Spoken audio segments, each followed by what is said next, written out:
And welcome back, everyone, to the last day of the University of Minnesota Extension Meet Your Pollinators webinar series.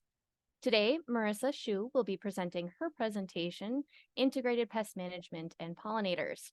Just like the previous 2 days, I'd like to briefly go over how we can all interact with each other on this Zoom webinar format. So please use the Q&A function on the bottom of your screen to ask any questions.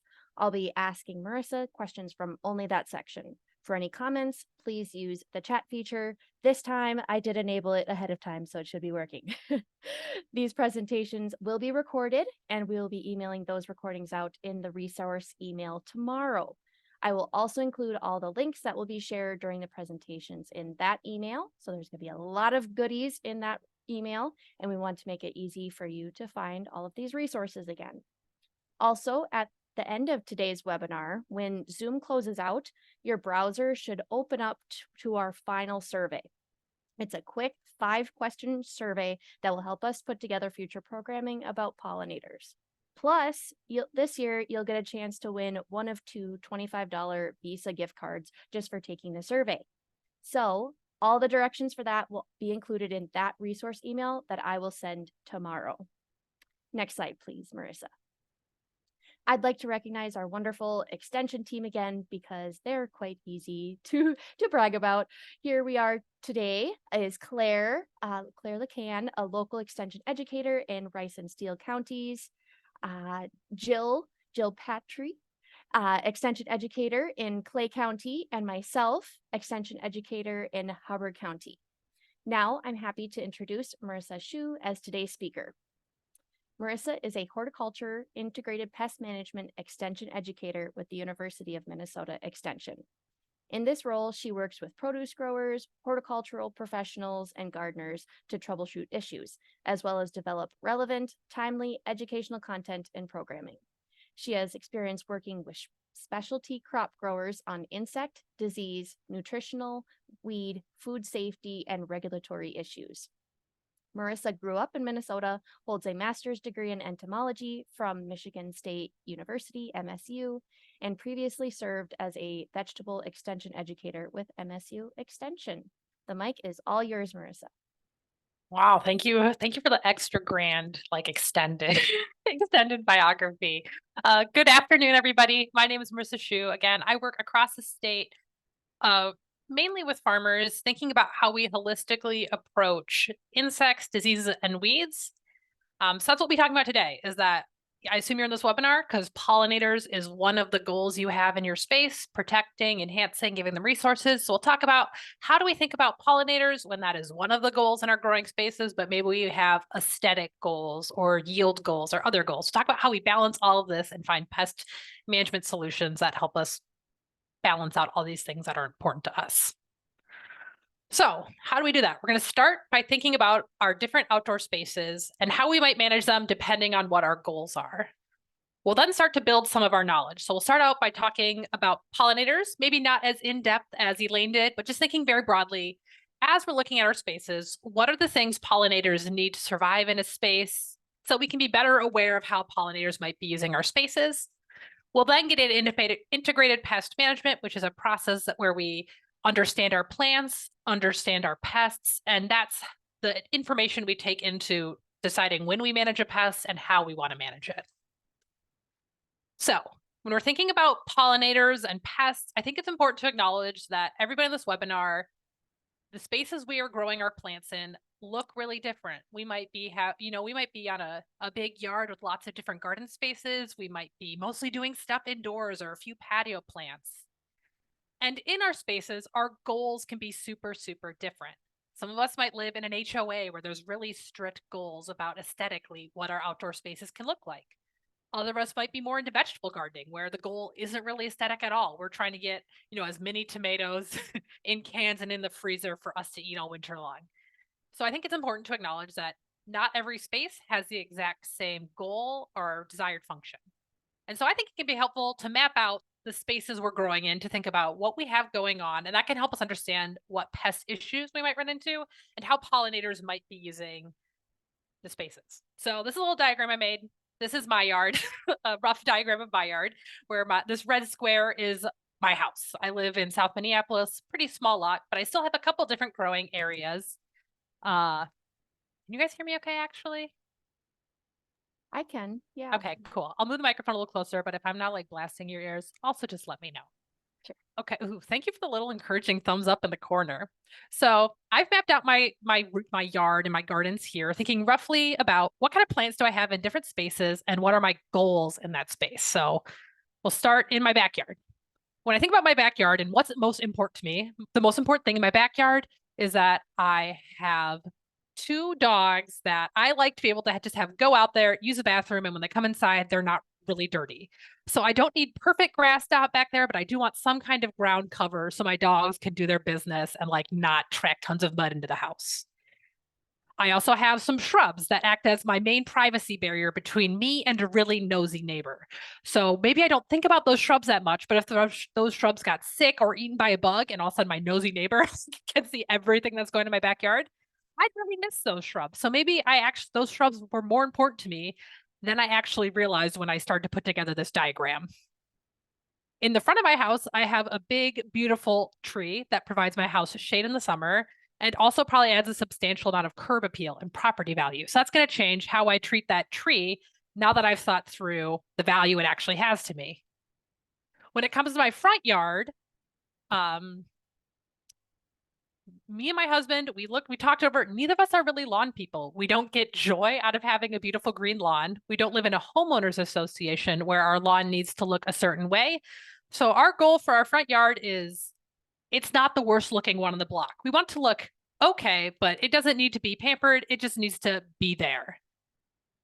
My last growing space, I have a vegetable garden, and my goal there is productivity. I want to be able to get herbs and fresh vegetables and all that good stuff all summer long. So not really an aesthetic goal, more of a yield goal for me. And so having this knowledge about myself and my space and what's important to me, that helps me prioritize what actions I might take if pest issues start to come up.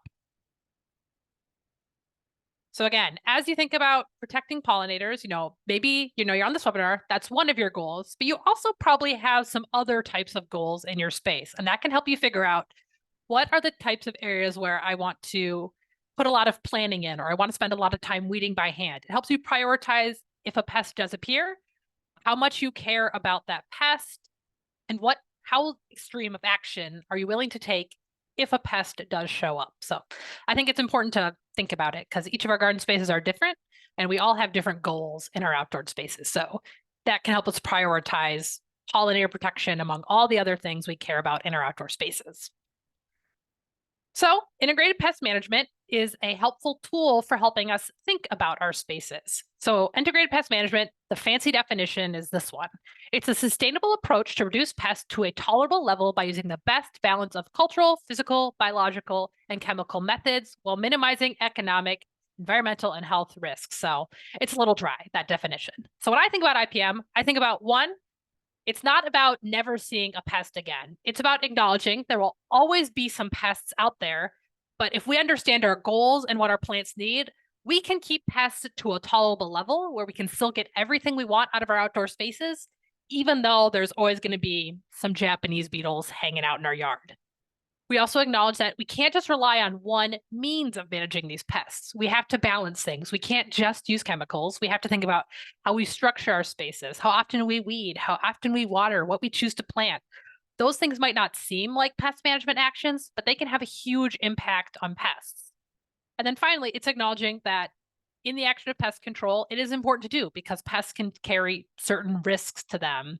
In the garden, maybe they're not to the level of human health risks, but if we do use a pesticide, we can introduce those types of risks. So just trying to balance all these different things as we approach managing pests in our garden. So I think IPM, I think of something that is holistic and acknowledges that like we are never going to live in a pest-free world, and we probably don't want to either. So when we're practicing pest management, I think of it as being a process that has three big steps that we apply to our space. The first step is going to be to build knowledge. So that is understanding our goals, what plants we have in our space, and in this case, pollinators and how they might be interacting with our space. Our second step in integrated pest management is making a decision. So with our goals in mind, we can understand when is my rose bush so attacked by bugs that I don't think it's going to live next year, and maybe I need to take a pest management action. And once we have that in mind and we know what would prompt us to make a pest management decision, that's when we think about our control tactics. And under IPM, chemical management is the last resort, only for our most important plants and the most serious of pests. We rely instead much more on cultural practices, which deal with how we set up our space, physical practices, which are something like physically removing a plant, an insect, or physically removing a weed, and biological controls, which is oftentimes bugs eating other bugs. And we'll dive way more into these later in this presentation. So as we start to build knowledge, if we're thinking about pollinators, we don't want to just, we need to build knowledge about them as well. So we can start to think about how they're going about and moving through our spaces. So some of this you probably heard earlier, but we're just going to kind of shift it into a pest management context. So again, as Elaine mentioned yesterday, tons of different pollinators in Minnesota. Bees get a lot of the attention, but we also have moths and butterflies and beetles and birds, other things that can pollinate our plants. But most of the time, and what we oftentimes have the most data about pollinator-wise are bees, which can be bees we recognize and are familiar with, like honeybees or bumblebees, or it can be one of Minnesota's hundreds of species of solitary bees that might not look like the image of a bee we have in our minds at all. So in the US, we have about 3,600 bee species, and I sometimes think of it as the bees we know, honeybees and bumblebees, of which there are relatively few species compared to a majority of the bees we have in the United States, which are kind of these other bees, which are oftentimes solitary, not black and white, things that if we saw them buzzing around a flower, we might assume they were some kind of wasp instead of some kind of bee that just happens to look a little bit different. So of the bees we recognize, we have honeybees, something that gets a lot of press, fairly familiar, something that is essentially a managed livestock animal in the United States, where oftentimes hives are kept commercially, actively managed by beekeepers, and an insect that is not native to the United States at all. We also have bumblebees, big, charismatic, oftentimes are living socially in nests that kind of look like, I always think this looks like something from an alien movie. When I see a bumblebee nest, they're underground, but they're made of all these big circles of mud and nectar and pollen. It's very interesting. So one of the bees we recognize, but so many of the bees are no. And a special note among the bumblebees, especially if you're a resident of the Twin Cities, is that the rusty-patched bumblebee is a federally endangered species that once was super common across the United States, but we still regularly see it in the Twin Cities metro. We think its populations took a dive, combination of pathogens, exposure to pesticide, loss of habitat. Again, this is a bee that's once super common across large swaths of the United States, but now we really only see it in the Midwest. So that's like a special consideration. If you're in the metro area, there could be this bee that is federally endangered hanging out in your neighborhood. This map just shows us, again, the status of this federally endangered rusty-patched bumblebee. So all this area, where's my laser pointer? Whatever. So all this area on this map that is outlined in a black line, this is a historical range of this now endangered bumblebee. And each of these dots represent a sighting. If the dot is black, that is a sighting before the year 2006. Red dots are sightings between the years 2006 and 2012.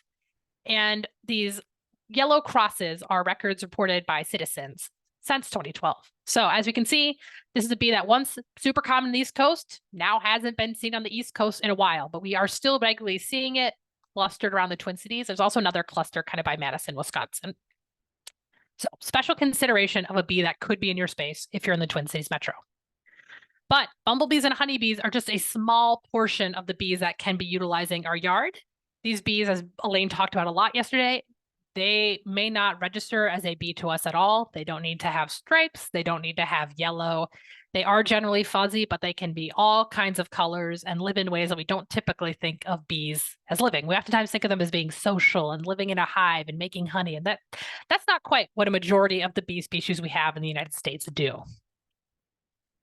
So we're trying to think about these bees and how they might be utilizing our garden. Of this, majority of bees that are not honeybees and bumblebees, a lot of them actually live alone and live in the ground. So we have a lot of ground nesting bees. So these bees are, again, they live alone. It's usually a single female bee who digs a tunnel. It can be, 7 inches deep into the ground. And as she digs that tunnel, she makes subtunnels where she lays an egg and feeds a growing bee larva.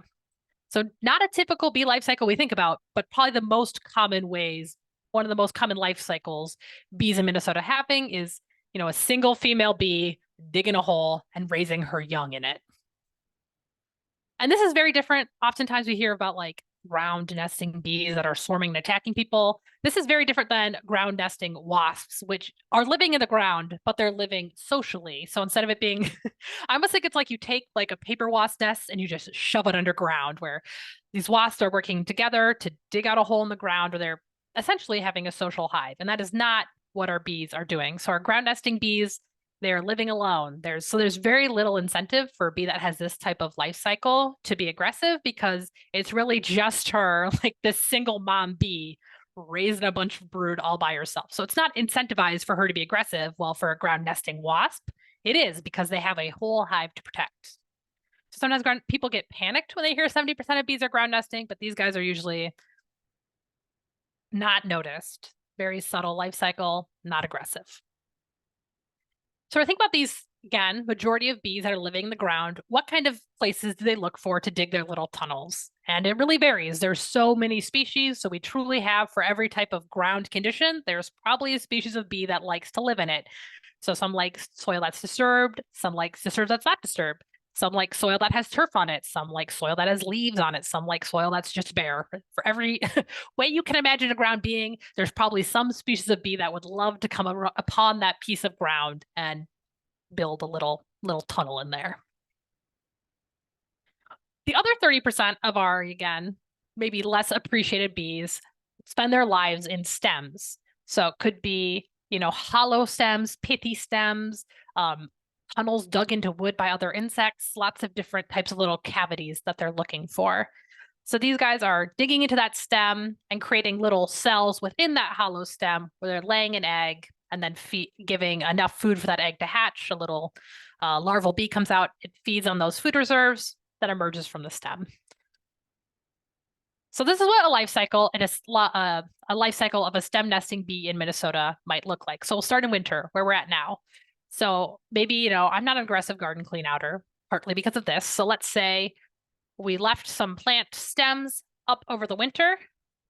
In the spring, if there were bees in there, those stems are going to start to decay and the bees are going to emerge. And they're going to look for other hollow stems to build little partitioned cells in, where they will lay an egg on a globule of pollen. That egg will hatch. The baby bee will feed on that pollen inside of those dead stems throughout the summer, turn into a pupa, which is kind of the in-between life stage. So if you think about how butterflies have a chrysalis, bees have a pupal stage. They're just kind of laying low and not doing anything. So in the summer, they'll be in that pupal stage, just kind of cooking, turn it into adult bee. They'll hang out there through the fall, through the winter, and then that next spring, they will emerge. So if we start to, this is information we can immediately apply to how we manage our spaces for bees. If we want to promote bees and give them a place to spend the winter in our spaces, a lot of them need some kind of stem like this to stay in place. Oftentimes for longer than for aesthetic reasons, we'd like to have this kind of ugly dead stem present. And again, just like for each type of ground nesting bee, there's a different type of ground they look for. For each species of stem nesting bees, there's a different type of stem they look for. The stem might be hollow, it might be pithy, which is, Elaine had a very good description of this yesterday, where there's kind of like, it's like when you cut open a stem, it's not hollow, but it's almost like these plant fibers are inside of that dead stem. They like stems of any size. The stem can be, an 1/8 inch in diameter. It can be a little bit thicker. The stem itself, usually needs to be at least 8 inches deep, but some bees like much longer and deeper empty stems for them to put all these little partitions in. Some bees like to live in empty cavities left by beetles that burrow into trees, but they don't just need a stem. They also need stuff to build those partitions out of. So the bees are going to go out, they're going to look for shreds of leaves or the sticky plant resin that plants make when they're stressed and attacked. They're going to pick the defensive hairs off of other plants, and they're going to take that back to their hollow stem and use that to build their partitions. So super high level overview, but now we start to have an idea of if a bee is in our garden, they might be looking not just for flowers, but also for hollow stems to build a nest or bare ground to dig a hole. So that can start to inform how we might choose to manage pests in our space, knowing that bees might be looking for things we don't think of bees as normally looking for. They're looking for things beyond flowers, whether it be a place to build a nest or, a really hairy plant to pull off those hairs and build inside of their nest. So, background information and part of our building knowledge when we're doing our integrated pest management. So, now let's start to lay in that pollinator information into how we manage pests in our space. So, as we mentioned, IPM has 3 steps. The first, we build knowledge about our plant and our pest. So, things we want to build knowledge on. Biggest thing we can do is identify what's actually going on. This can be very tricky and hard to do. We're not Identifying insects can be really tricky. Identifying a plant disease, even trickier, but there's lots of resources that available online in books. People sitting in this room, all your local extension educators can be a great resource to help you identify issues correctly. Because without a correct identification of the issue, it's really unlikely you're going to take the right pest management steps. Once you do have an ID that is feasible, you want to understand the biology of that pest. So you want to understand what's its life cycle? Where does it spend the winter? What else does this pest eat? Is this a pest where if I see one, its population grows really fast? Or is this a pest with a really long and slow life cycle? So if I see one, it might not really matter because this pest doesn't reproduce very quickly. You also want to understand the plant that you might do pest management on. So you could think about this in terms of garden vegetables, something like lettuce, where we don't have it in the vegetable garden that long. We harvest it. It's okay to eat lettuce with holes. We might make a different pest management decision than we would for something like tomatoes, where that's in our garden almost all year long, but we don't eat the leaves. So holes in the leaves might not matter. It's very different for each plant, depending on what we think is important for that plant. Overlaying that pest information into what we value about that plant and its life cycle. So if we're thinking about steps we can take to learn about our pests and identify them, I think this was, posted in the chat already. University of Minnesota runs a really helpful online tool called What's Wrong with My Plant. You can click this QR code or this easy link. They'll both take you there. When you click into What's Wrong with My Plant, first thing you'll be asked to do is to click on what kind of plant you have. So we'll say in this one, we're working on a vegetable. We're looking at a tomato with a weird looking fruit. So click into vegetables. We'll then be given a list of potential crops. These are all things grown commonly in Minnesota. If you went into the tree page, you'd see a list of trees that are very common across the state. We're in the vegetable section. We'll see all our commonly grown vegetables. We'll say we're looking at a tomato. We'll then be given the option to look much more closely at our plant in question and put some words to the damage we're seeing. When we describe what we're seeing as on the fruit or on the leaves or on the roots or on the whole plant, again, that's really helpful identification information. So if we're looking, example, at a fruit that looks really weird, we'd be asked, this off-looking tomato fruit you've harvested, do you see a hole? Is it a spot? Is it supposed to be a red tomato, but instead it's yellow? Is the fruit all mushy and rotted? Again, different issues are going to cause each of those things. And if you click into any of these, you'll then be presented with pictures, oftentimes taken in Minnesota, of what that issue looks like, as well as a little bit about it. So again, once we get this diagnosis, so for example, let's say our tomato looked like this bottom picture here, we discover it's cap face, which is an abiotic issue, which means it's caused not by a living organism. It's caused by a mismatch between that tomato plant and its growing environment. And that is a very different way we deal with cat facing than we deal with if we clicked through this and our issue was actually caused by a pathogen. So again, really helpful tool, much quicker and more effective than a Google search, because this is just going to tell you things we see often in Minnesota. So you're getting a list of probable things that we oftentimes see in Minnesota gardens when you use a tool like this.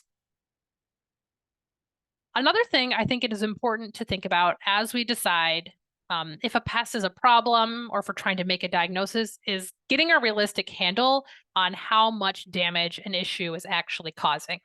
So here we have 3 pictures of leaves that are taken from a scientific study where what they've done is they scanned the leaf, they gave the leaf to a bug, the bug ate some of the leaf, they took it back, scanned it again, and then they calculated what percentage of that leaf has been eaten by the bug. So we'll do a little activity here. We'll start with our leaf over here.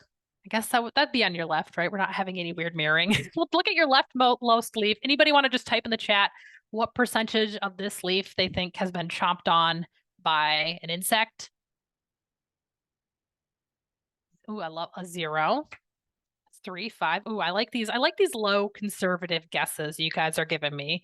We're not a bunch of panickers in this zoo, which I like to see. So yeah, our first leaf scan revealed 2% of this leaf gone. How about this middle leaf here? Want to pop in the chat how much of a percentage you think this leaf has been chomped on? Got 25 and 8, 10, 5, 20, 25, 20. It's getting a little trickier. This one is 20%. So some of you guys, well-tuned eyes. How about this last leaf here, our most raggedy one of the bunch? Ooh, 70, 80, 50, 50. Wow. You guys have, this is the fast and furious. You guys have feelings about this, this leaf. This one are landing more around 40%. So things can look much worse to our eyes than they might actually feel for a plant, which, you know, evolved and grew up being eaten by stuff. Plants are used to being fed upon. So damage that can look catastrophic to our eyes might not matter that much to the plant we're looking at. So it's really common for people to overestimate the amount of damage we're seeing insects do. And I mean, it can be tricky. You know, in a garden, we might be growing something to be pretty, and to our eyes, this might not be pretty. But again, this level of damage might not matter that much to the plant. So, for example, these images are taken from soybean plants, a plant very commonly grown in Minnesota, where we have a very clear goal. Our goal is to get yield out of those plants, is to grow as many soybeans per plant and get heavy weight of soybeans as possible. But even for something like that, where our goal is just to have tons of these plants produce tons of soybeans, oftentimes we only need to treat insects feeding on leaves when the damage is 20 to 30%. So again, even in a plant like that, where we have a really specific goal, those plants can still handle a fair amount of damage before a farmer needs to do anything about it. So taking that type of information, so we've identified the issue, we understand a little bit, that helps us figure out if we want to make any type of pest management decision at all. And again, it's your space and your values are going to influence what pest management issues warrant action in your space. Oftentimes we're thinking about aesthetic value, but I encourage you to think about, if I'm going to take pest management action, I'm just going to focus it on the areas that I walk by every day that bug me the most. You know, I'm going to focus on my patio planters as opposed to thing that's going on like the far back corner of my lawn that I only go back there like when I'm throwing fetch with my kid and like the ball rolls off property. Focus on the areas that you see the most and maybe that drive you nuts. It's also important to think about how important is this plant to you.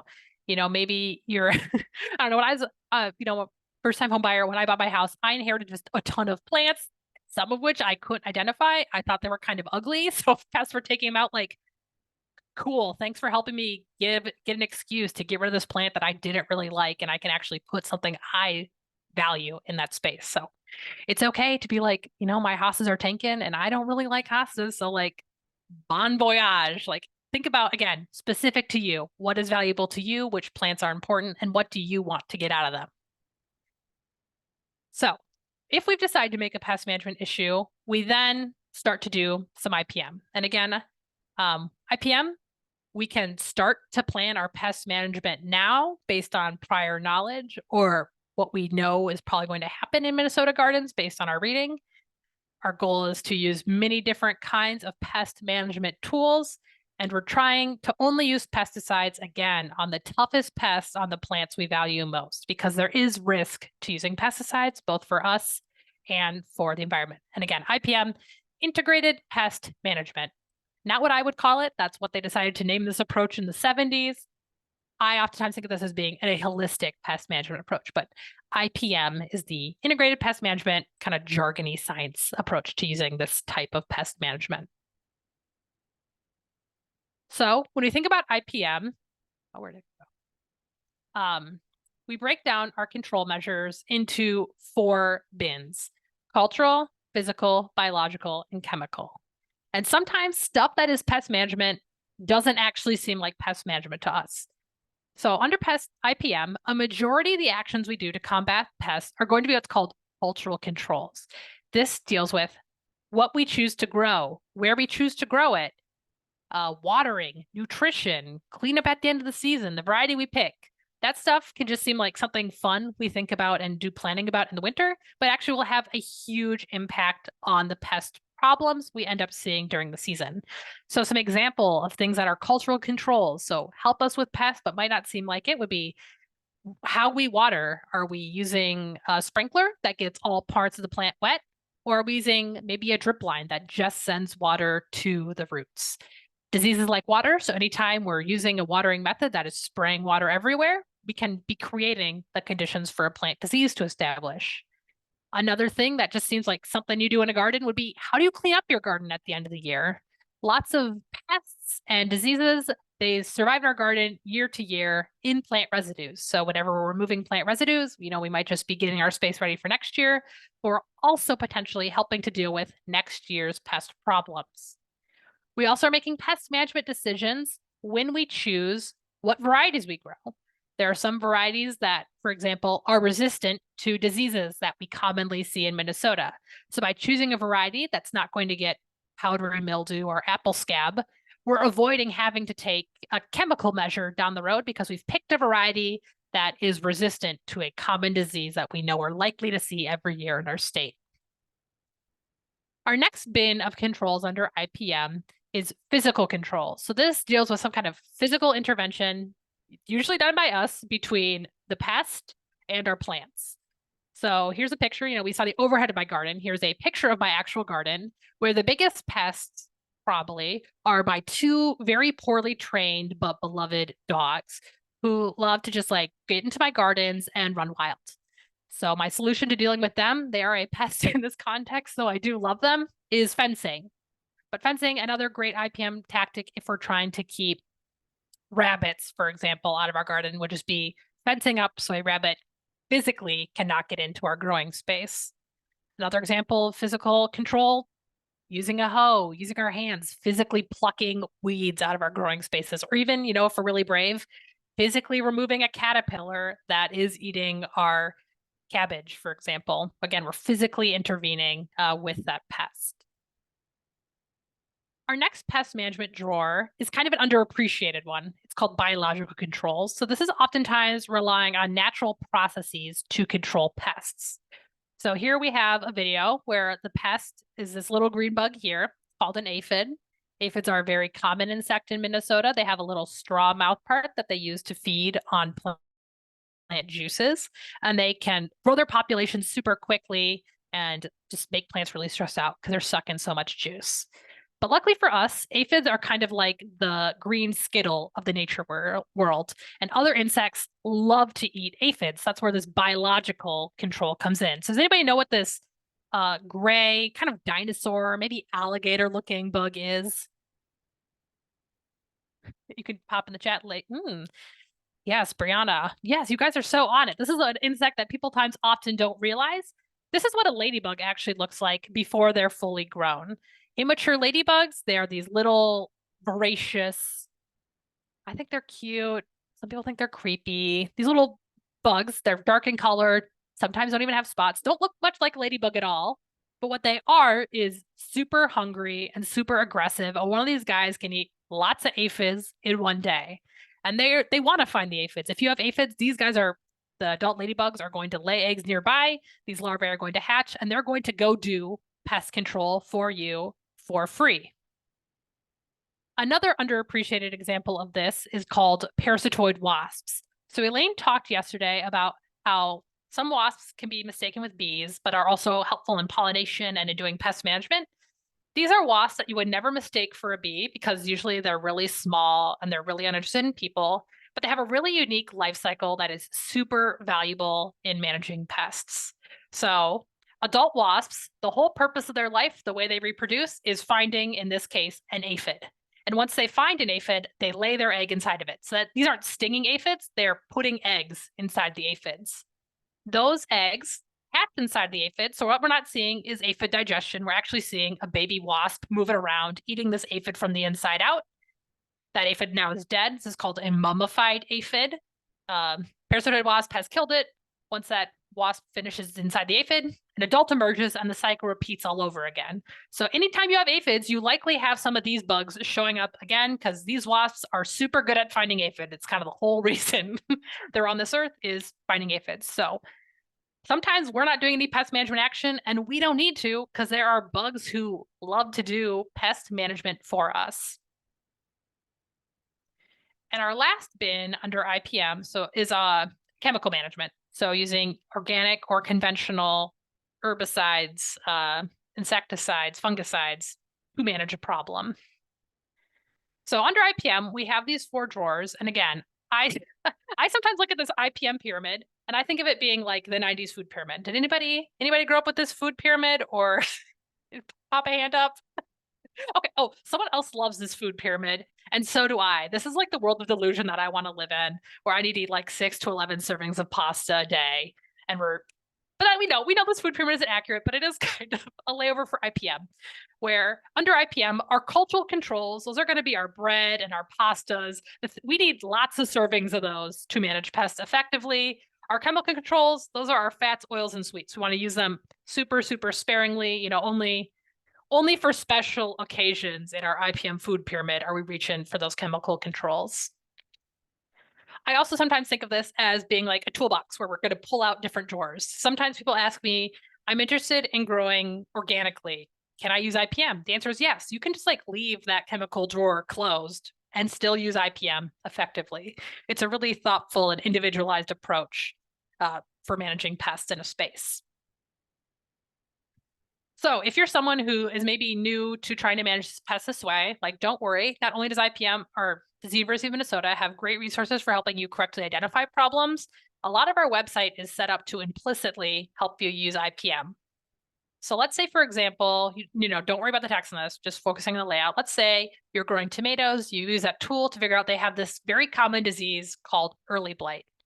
If you go to the U of M's page on early blight, the first thing we'll tell you is how to confirm that what you've identified as early blight. You scroll down, the next thing it tells you is the biology of early blight. So you can start to do that knowledge building that's going to help you manage this disease year after year.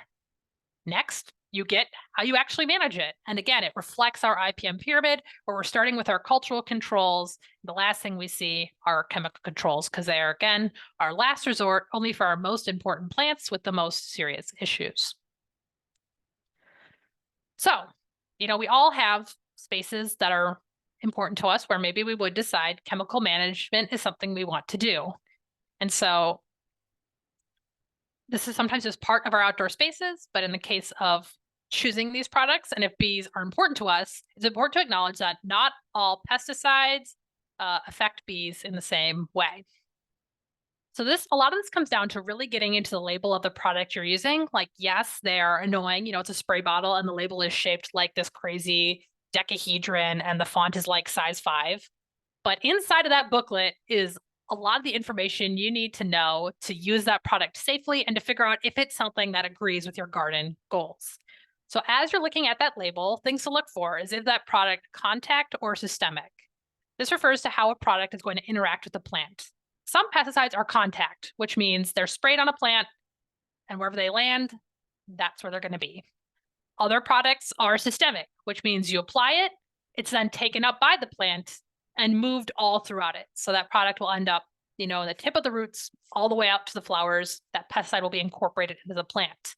So we can already start to see how this could have a big impact on a bee. We're applying a systemic product to a plant that's going to flower. That product is going to end up in the flower and potentially harm bees.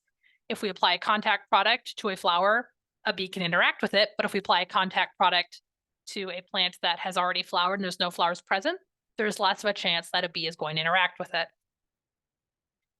So this brings us to how bees may be exposed to pesticides as they're out living their lives. So oftentimes we think about it just being this direct contact where we're applying a product, hopefully we're not doing this, but a product is being directly applied to a flower and to the bee that is on that flower. But that's just one of the ways that a bee might be exposed to a pesticide in our environment. So a lot of pesticides, they hang around for a little bit, which is helpful. We don't want to be out there, spraying something every day because a product doesn't hang around.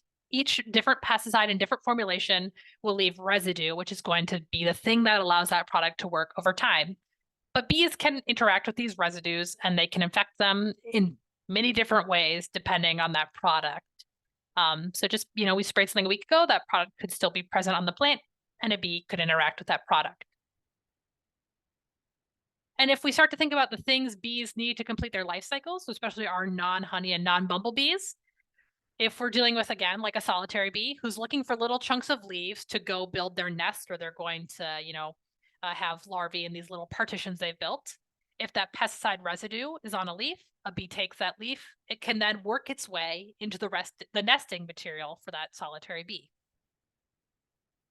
If we're thinking about our ground nesting bee or our stem nesting bees, we might be making an application to an area that to our eyes, has no flowers, so has no bees, but those areas can still be home to our pollinators that are nesting in stems or nesting in a lawn or nesting in bare ground.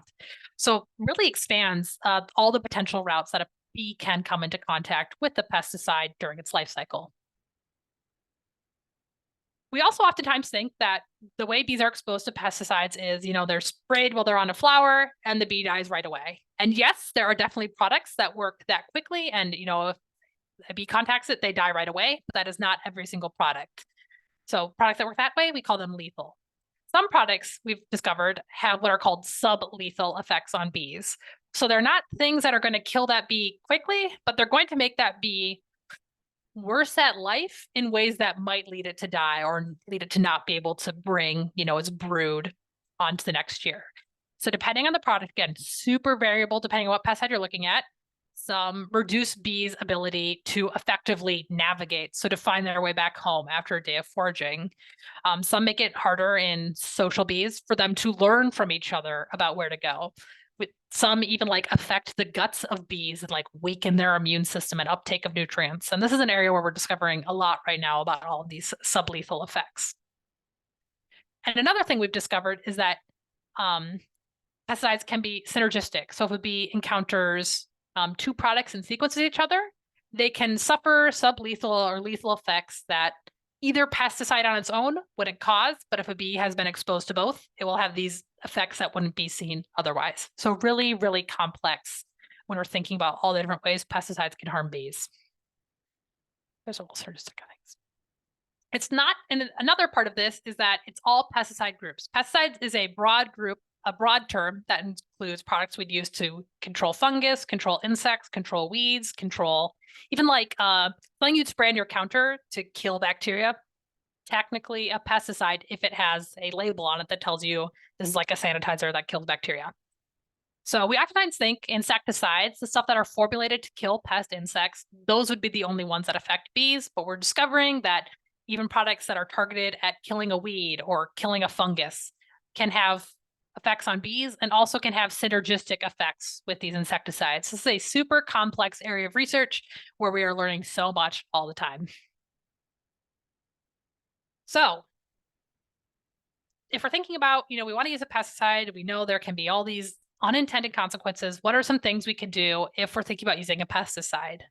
One thing you can do, especially if we're thinking about a lawn and a weedy lawn or a bee lawn, is we want to remove any flowers from the area we're going to apply the product for. So let's say we would like to apply some kind of product to our lawn that's going to help us kill weeds. We want to mow so that there's no clovers or no dandelions in that lawn before we apply our herbicide to that lawn. Ideally, we also want to apply making treatments to where bees nest. Again, super tricky because we know they can nest in all types of ground and in the stems of dead plants. But if we can be observant and be thoughtful, we can reduce exposure by not applying pesticides in the places where these solitary bees make their homes. Another helpful tactic is we can just spot treat. So we have a rose bush that's being attacked by Japanese beetle, but they're really concentrated maybe in the upper left quadrant of the plant. Instead of spraying the whole plant, let's just spray the area of the plant or the area of the tree, the shrub, whatever it is that is most affected by the pest to reduce the amount of pesticide we are introducing to the environment. A key part of all pesticide usage to protect bees is do not spray a flower. If it's blooming, do not spray it. Wait until all the petals are gone. That flower is no longer attractive to any pollinator before you make an application to the plant. If you can't avoid that, another rule of thumb is apply when bees aren't active. So Generally, most species of bees are not active after dusk and at night. So if we can't, that can be a good time to make the application because hopefully the bees are all tucked up in their nests and they're less likely to get that direct pesticide exposure. Another big thing that is important to do, and it will be on your label, will be make sure you understand the conditions that might make that pesticide drift. So drift is when wind or temperature causes that pesticide to move off of whatever we're trying to apply it to. So you don't want to apply pesticide on a windy day. There's some herbicides for lawns, for example, that we don't want to apply on a hot day. And again, super product specific. So reading that annoying tiny label on that bottle is going to give you an idea of what you can do to avoid drift, with whatever product you're thinking about. Okay, so that was a lot. I'm going to take a deep breath and I'm going to show you how I've built information to make pest management decisions in my own growing space. So here again, here's my little house, bird's eye view of my house with its different goals and what I've decided to do pest management wise using this IPM approach. So we'll start with my back lawn. Again, my only goal there is like there is something growing on the ground so that I can pick up dog poop easily and my dogs don't get dirty when they go back there. So this is a pretty low priority space for me. I don't really care if there's weeds back there. I'm going to try to mow my weeds so I don't share them with my neighbors, but I'm not going to use any pesticides back there because I don't really care about the space that much. So I'll remove weed by hand. I'll do reseeding in bare patches. I'll give it some water, but I'm not going to use any pesticides back there because I don't really care about my back lawn that much. But as I thought about this presentation, I thought about my shrubs that give me the nosy neighbor privacy. Luckily, they've been really healthy for me, but this presentation made me think about how valuable those are to me. And, depending on if they got certain issues, that might be an area where I might consider using a pesticide because I would not spend any time in my backyard without these shrubs. Like I would not get what I want out of my backyard space at all if my nosy neighbor can directly see and talk at me while I try to weed my garden bed. So this area is important to me. I am going to keep a better eye on it now. And if anything comes up, I'm going to identify that issue and then work through an IPM framework because these shrubs are important to me. For my tree up front, I have, again, this big older tree that provides shade and a lot of curb appeal. I do notice that sometimes the leaves get fed upon by June beetles, but generally big established trees can deal with a lot of insect feeding and not be too stressed out by it. Though, again, that's only if that tree is healthy otherwise. So we've had a droughty few years.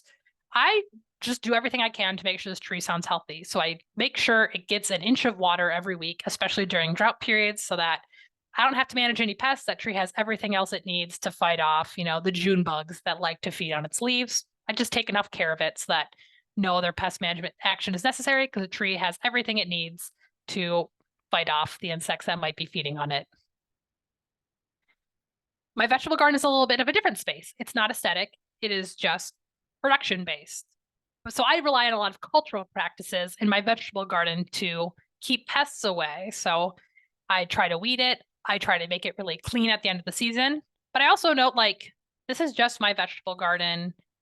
If a disease or an insect or something gets out of hand and it gets beyond what I can do with cultural, physical, and biological controls, that's okay. I don't personally want to use pesticides in this space. I don't think it's that important. I like being out there, but me getting a tomato is not life or death. So if a disease comes and takes out tomatoes, I will be sad about it, but I'm also fine going to the farmer's market to get my tomatoes because I don't think my garden is important enough to warrant pesticide use. Finally, we have a front lawn where, again, I'm not a front lawn person. Neither is my husband. We don't enjoy mowing it. We don't enjoy taking care of it. So what we've done is choose to make a pollinator habitat in our front yard. We're lucky enough where we live in an area where that's allowed. And I like doing this because, I'm doing some stuff that's not super bee friendly necessarily in my vegetable garden. I'm not giving them good overwintering habitat. So I'm using this space in the front that was previously just a lawn we didn't care about that much to provide flowers and stems and spaces for ground nesting bees. So this made me be like, I don't care about my front lawn that much. And I can actually create a space I like more that has more benefits and suits the goals that me and my husband have for our outdoor space. All right, so that was a lot. We have plenty of time for questions, but I hope you have a better framework to think about the spaces you have, what your goals are, and how you might choose to manage pests with them. Remember, Extension has so many helpful resources for doing the identification and knowledge building part of IPM. and they can be really helpful tools in getting what we want out of our spaces while also protecting pollinators. And that is all I have. I can minimize this. We can just do questions. Isn't Marissa awesome? Such a great, like, multifaceted presentation that just looks at all of our goals, that is including promoting pollinators and supporting pollinators. Thank you so much, Marissa. The integrated pest management framework is such an important concept to learn about. So we have a lot of questions on the docket for you. I'll kind of group them into the order that you talked about them. So we have a lot of questions about Tara, Oh, Tara, is your mic down or off now? there. Okay. Thank you so much. Hopefully you guys all heard that. It was just a little, Sure. you might want to repeat it. I will repeat it. Well, first of all, Marissa's awesome. That's the one thing I want to repeat about. Great presentation about integrated pest management and how important of a concept it is for us all to learn about. So we have a lot of questions, and I did want to group them into kind of a few different question or different buckets. The first thing was your stem nesting cavity bees, and am plopping a stem nesting or how to create habitat for stem nesting bees. But there's a couple of questions about this. Marissa, do you know how ground nesting bees stop their ground nest from flooding when it rains? I don't. That is such a I never thought about that before. That's something I now want to read about as soon as we wrap this webinar because I don't actually know what they do when it rains. It must they must 70% of bee species we found do it. They must have some way to deal with it. I just don't know what that way is. Do you know? Oh, yay. I just Googled it really quick to see, and there's some bees that secrete something out of their face that creates kind of like a seal basically in their tunnels. So I don't know if that's all ground bees, but it was just like a specific species on what I found, but could be. Super interesting. Do you know, are commercial mason bee houses with cardboard tubes okay to use? Those can be kind of a mixed bag, and the research is kind of ongoing. So tricky thing about those is that again, there's so many different types of bees that like different nests of stem. So that's not going to give every single stem nesting bee what it's looking for. Other issues can come if you just kind of leave it out once and it's just there for years.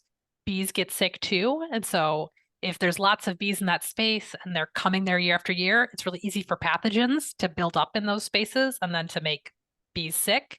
And there can also be predators that like to eat bees that discover like, hey, this is like a bee buffet and just like go to it. So research is still out, but if you do, changing out the cardboard tubes regularly can be helpful.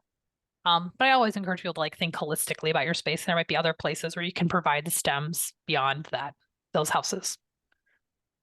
Maybe another alternative to a cavity nesting bee habitat. Oh, now it moved on me. In addition to above, can we just drill holes in an old tree stump for the bees? If so, is there any particular diameter that's the best?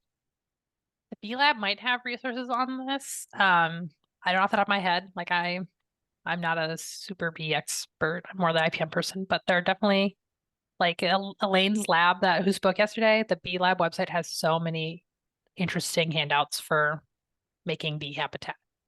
So I don't know, we might find something and pop it in the chat, but I can't answer that one live. Sorry. And maybe just one more question about the bee nesting, and then we have a lot of other questions, but should we be snipping the spent flowers off in the fall, or can the bee get into the stem on its own? They should be able to get to its stem on its own. I don't know. I think when it comes to like fall cleanup and stem nesting bees, I think it's important to think about your plant and how, I mean, I'm biased because I'm an IPM person, but how disease prone is that plant?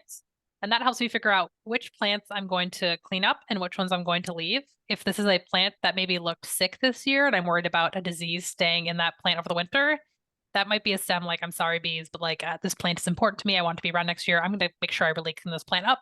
Maybe I'll just let some of my other healthy plants have the stem. But again, I also feel like there's some plants that you like aren't supposed to trim. So it gets into like really knowing your plant and how you're supposed to manage and trim that plant in the first place. And kind of going off that disease topic. Is there anything that we should be doing during this warm up to support our trees and shrubs to minimize vulnerability to pests and disease the next growing season?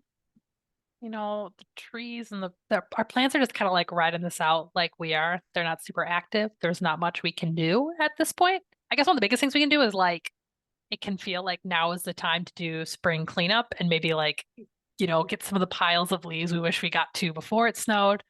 But that is a place where lots of bugs we like having around do spend the winter. So I guess I encourage people to like resist the urge to do spring cleanup before spring is actually here. A lot of our stem nesting bees and insects that overwinter and leaves and stuff, they need like consecutive weeks above 50. So just holding off the urge to do spring cleaning until it is actually spring and things have actually warmed up. But otherwise, there's not much, we just got to ride this out as far as plant health goes. There's not much we can do. And a lot of questions have been coming in. How do I protect pollinators in my yard when I have neighbors who use pesticides and herbicides? Or another one that says, am I condemning the bees that visit my yard to death since I'm surrounded by so many chemicals? That's hard to say. I mean, part of it is like if you like, I have a pollinator garden next to a neighbor who has like the perfect green golf course lawn. And it's been interesting having this new pollinator garden in the front where there's insects that I've never seen in our neighborhood before are now in that garden. And they don't have a good reason to go to a perfectly curated turf space. They might want to nest in it, but they're not going in there. They might want to ground nest in it, but that's only some. There's not that many species that like to do ground nesting in turf. So there's not that much of an incentive for the insects to leave an area that is providing them the resources they need. So if you're in that type of space, I think it's helpful to think holistically about the things bees need for their life cycle and try to provide as much of that as you can in your space. But I mean, there will always be some risk to them. We heard yesterday they can fly a pretty great distance. So you can't protect them in everywhere they can go, but you can give them the resources they need to reproduce and get the food and the water and stuff they need to be healthy. You can provide that in your space, but you can't control where they go otherwise. And I do think with a lot of this stuff, I sometimes think of it as like stretching, where it's like it's great if you can touch your toes and like do everything and do the advanced yoga poses, but it's also just good for you, like if you are able to work on reaching your toes. And sometimes I think some of this like environmentally friendly gardening practices are the same way. Not one of us can do every single thing to protect pollinators, but we can do a little bit. And I do think every little bit helps among our landscape. Great analogy. And another one of your analogies, like the toolbox drawers, which drawer do organic controls such as like BT, Bacillus thuringiensis, or DE, diatomaceous earth fit into? Can we use them safely? Yes, like it really just gets into like each product and how it works is so different. So I really encourage you to get into that label. Not just like the big trade name, but get into like that active ingredient and once you have that active ingredient name, like doing research about whatever that active ingredient is will tell you what the actual risk to bees is. Um, some labels have pollinator precautions on them, some don't. Only neonicotinoids are required to have pollinator precautions in their labels. There are lots of products that aren't going to talk about pollinators very much in their label, but you can do your own research. Information from lots of other extension services have really good information on pesticides and bees. The National Pesticide Information Center has really good information on pesticides and bees, and that can help you figure out what the risks are to the product you're looking at. Stuff like BT and diatomaceous earth, because of the way those products work, they are generally pretty bee safe. BT has to be eaten and is very specific. So there are certain types of BT that only work on caterpillars, and they only work on caterpillars when a caterpillar eats it. It's very unlikely that a bee is going to eat BT in the first place, and the BT is just going to pass through the bee because it doesn't have the receptors in its gut the way a caterpillar does. That's generally a pretty safe product. Same with diatomaceous earth. That's something that works by physically scraping insects. So it mostly works on insects that are in dry places and traveling very low to the ground, which bees are generally not doing. So that's going to be another product where generally pretty safe for bees because the way it works is not something that pollinators are going to interact with. And what about another pest? Much larger forms of pests are deer and rabbits. repellent sprays for them, do you know if they're affect A pollinators? lot of those are like urine based, which I assume would be fine. I guess I'd have to dig in. But really, for a lot of those, like the best thing we can do are pulling from that physical drawer in our toolbox and working on exclusion is often going to be the most effective. And maybe, if it's going to be it's going to be a garden law. As long as you have that garden, like you are going to struggle with those guys. So that might be the best. And in the long term, be some of the best bang for your buck is really working on fencing. Ooh, a question about a biological control. I've read where people buy specific insects to release into their gardens. Any thoughts or comments on this practice or any resources to guide this practice? Yeah, so doing releases of insects is a very complex art and science that takes a lot of scouting and understanding the specific bugs you're releasing to get it to work well. And it's something that's oftentimes most effective in enclosed spaces and hard to get to work outside. So it is something you can try, but oftentimes I think it has pretty limited effectiveness in garden spaces where, you can release ladybugs. Oftentimes those ladybugs are captured in another part of the country where they're kind of almost like in this hibernation stages when they're caught. And when they are put in your garden, they are biologically like they wake up from their hibernation. Their first instinct is to disperse. So they can be released and you paid for them, but none of them hang around to eat the stuff in your garden because they're like biologically programmed to disperse when they warm up.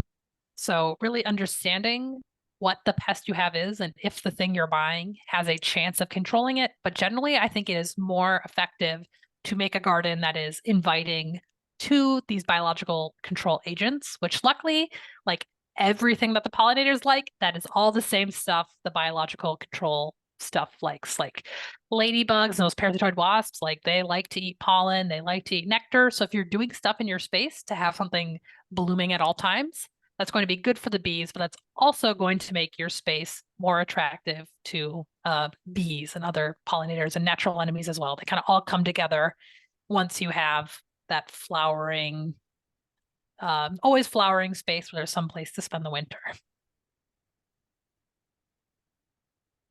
This might be right up your alley, Marissa. How do commercial orchards manage plum curculio pests? Any comments about using spinosad and its impact on pollinators? No, I'm not a fruit person, I'm sorry Oh. to say. A lot of it comes out, I mean, for a big part of all commercial fruit is managing stuff around bloom. And how do you manage stuff when you also can't spray around bloom?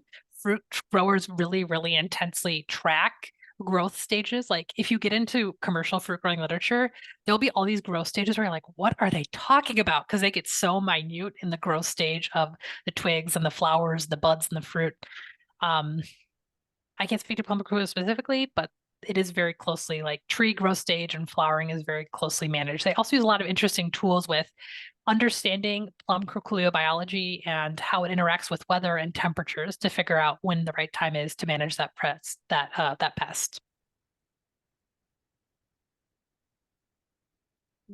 Here. I do want to get your opinion on this, and especially because the University of Minnesota has private pesticide applicator trainings, and that's something that the University of Minnesota takes very seriously. But oh, now it moved on me. It says, in your opinion, are pesticide applicators following best practices? I think yes, Minnesota's pretty aggressive about how pesticide applicators are trained. We do a lot of work to make sure pesticide applicators understand how to read labels and I do trainings for like all of the people who hold the type of license that you'd have if you were applying for a lawn care company or an arborist. Like I train all of those applicators directly. I train like 3,000 or something of them a year.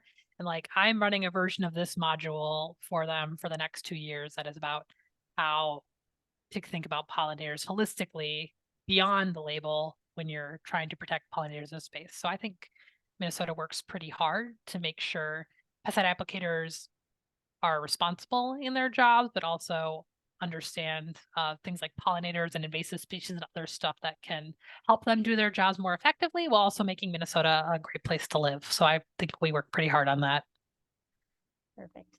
That Claire, any comments on PPAT? I know that a lot of times you work with growers, not only in like the crop side of the things, but we do have questions about crops as well. And I know that you're a huge proponent on promoting pollinators and crops. So do you have any comments on really the message that you spread with crop producers?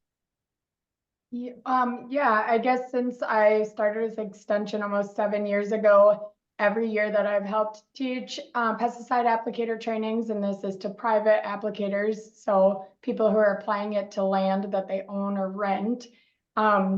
We have emphasized the importance of reading labels for pollinator language, pollinator related language, as well as how to check if people have bee colonies that are registered near where applicators are spraying.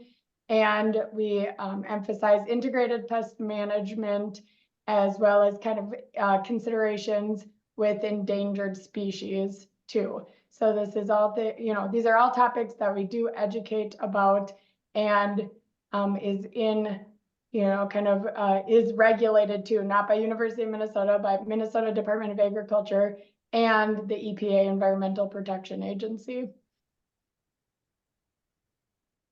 Thank you. We have so many great educators and people working on these private pesticide applicator trainings. So I definitely wanted to highlight that. Another question we had, if a systemic pesticide is used on a plant, will that pesticide be found in seeds harvested from that plant?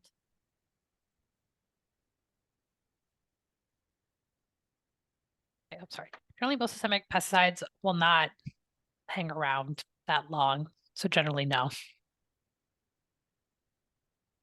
So I think we have a few more questions. A lot of these questions are very specific.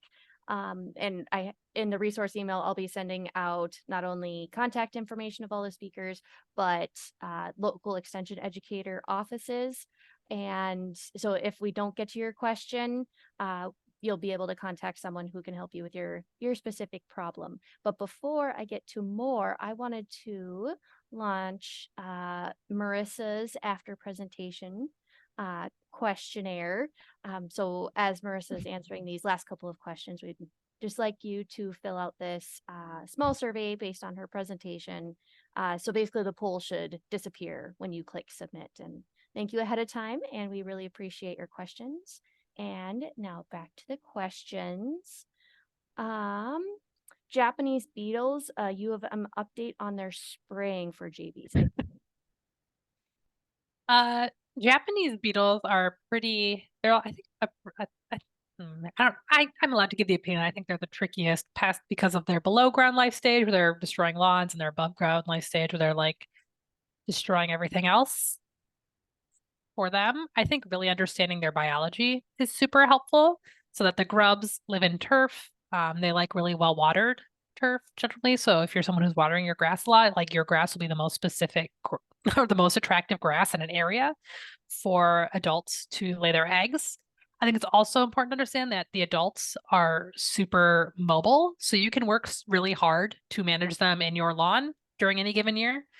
But at the end of the day, that's all you've done is you've worked really hard to manage them in your lawn in that 1 year, and it might have no impact on what happens next year because, again, these beetles can fly 4 miles, and if your lawn is attractive to them, it is just going to keep being attractive to them. So I think this is one where adjusting expectations can be helpful. Like, our lawns are going to probably look a little bit more beat up, but like everyone's is. And if you value like using pesticides less, managing Japanese beetle intensely like is not very congruent with that goal. It can be one where it's helpful to work with a professional lawn care company. There are definitely differences if you're trying to go after grubs in the chemicals that are used and their potential impact on bees. There are some chemistries that are pretty safe. They're not always available at the homeowner level. So if it is something that is important to you, talking to a lawn care company and really understanding what products they use, but also understanding that like you are fighting a losing battle in a way. Like you'll be working at that pest control company every year because Japanese beetle is so present in so many areas of Minnesota that if you have grubs one year, it is likely you will have grubs again, unfortunately. When we're talking about the adults, I think this is important to think about is like what are the most important plants in your yard? Because one of the most effective things we can do for adult Japanese beetles is physically covering a plant with a net or physically removing the beetles with our hands. And we don't have time to do that for every single plant. So really focusing on what plants are most important to us and focusing our removal efforts there. And as we add new plants to our environment, thinking about how Japanese beetle tolerant are they? And if it's something Japanese beetles love to eat, maybe plant something else if not spending tons of time either removing beetles or you don't want to use pesticides, like planting a plant that Japanese beetle is not into is going to be your best route for avoiding future headaches. Our last question, do you have any experience with pheromone traps at all? Yes. For Japanese beetle, you can get pheromone traps for lots of different insects. When we're thinking about traps, I think it's important to understand that oftentimes they are a tool for monitoring an insect. They're not a tool for killing or removing an insect. Japanese beetle traps, for example, are oftentimes advertised as being a way to get rid of them. But we know that the plumes from the pheromones they put in those traps, so they'll come with like a little disc usually that contains like an artificial flower smell and sometimes Japanese beetle pheromones, depending on what trap you're buying. And we know those plumes, they can float through the air for a pretty big area. We also know that Japanese beetles can like fly over a mile. So oftentimes traps are attracting Japanese beetle from a huge area into your lawn directly. We also know they're pretty clumsy. So some estimates are that only 75% of beetles attracted to a Japanese beetle trap actually end up in it. So I generally don't recommend traps because of that. Research has shown that lawns that have traps in them actually have more Japanese beetle damage than comparable lawns where, or comparable garden spaces where no traps were placed. And I also think that emptying those traps is so gross. I'd rather have my plants look raggedy than try to figure out what to do with like 5 pounds of smelly, angry, half-dead Japanese beetles. But that's just my opinion. So they can be a tool for understanding if a pest is around, but they're not a great tool for removing a pest or managing it long term. Except maybe they come of like a yellow sticky card in a potted plant inside a house. But even that's a better monitoring tool than control tool. I lied. I have a few more questions for you. Well, that's fine. I saw a scientific paper that said amamectin benzoate does not harm homopterans like cicadas. What is your perspective? What is your perspective on injection of ash trees? Sorry, I'm mostly a vegetable person. I'm not super familiar with ash treatment. Are you familiar with it at all, Claire, in your role? Yeah, there are a lot of other active ingredients used as injections for controlling emerald ash borer. So I don't know about like the frequency, of how often different companies or different applicators use those different active ingredients. But generally, I think the research indicates that if you use those after flowering, especially, and there's mixed information about if things visit ash flowers, if pollinators really visit ash flowers, that there are ways, and maybe it's questions worth asking the person if you are hiring somebody to use those products, questions worth asking of what they do, what practices they use to avoid being, posing risk for pollinators. If that's kind of the heart of the question. And one more IPM one. How effective is crop rotation in a small home garden, given how mobile most insect pests are? So again, a lot of that comes down to understanding the diseases and pests you have. and how they move around. So rotation in a small garden is unlikely to help you a ton with basically any insect pest. They're all pretty mobile. It can help you with some soil-borne disease pathogens potentially that aren't quite that mobile. A rotation, I think about rotation like stretching, where like it'd be cool if we all could rotate by a mile and be in totally different soil every 4 years, but that's not realistic. But I do think that just like any bit of rotation does especially help soil-borne diseases, slows down their buildup in these pretty intensively gardened spaces. So rotation, I feel like it's one of those things where it's like once you have the disease, you'll wish you did it, but it can be pretty underwhelming to do year to year if the main thing you're seeing, for example, is insect pests that are just going to take a little walk across, the 10 feet you're able to rotate by. So I really feel like as much as you're able to do is great, but it's not, we're not all in super big spaces. So if it's not that much that you're able to actually muster, like don't beat yourself up over it either. It's just one of many components of integrated pest management. Yes. We use a lot in our toolbox, just like Marissa's analogy. Thank you so much, Marissa. That I think is our last question for today. If we didn't get your question answered, again, I'll be sending all these contact information and contact your local extension office. And I'll be sending all that in the resource email. So we'd like to thank you for participating in this webinar series with us in 2024, our third year of doing it. Elise, Elaine, and Marissa covered so many applicable topics on pollinators, and we hope that you can use this information to continue promoting practices that support pollinators in your own communities.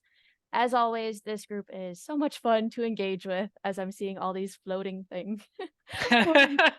Floating hearts and claps. So yes, after I close out this webinar, your browser will take you to a short 5-question survey about the overall series. We would really appreciate if you could give us some feedback so we can continue to improve the information that we share in future programs.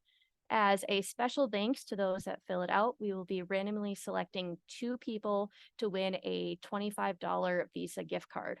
I will be drawing out the 2 names and contacting the winners on March 8th of 2024. Again, March 8th is when I'll be drawing the 2 names. So all that information and more will be in that resource email. And please let me know if you have any questions. Everyone, take care. Enjoy this really nice spring weather that we're having, and let us know if you have any questions. Thank you all for joining, and have a great day.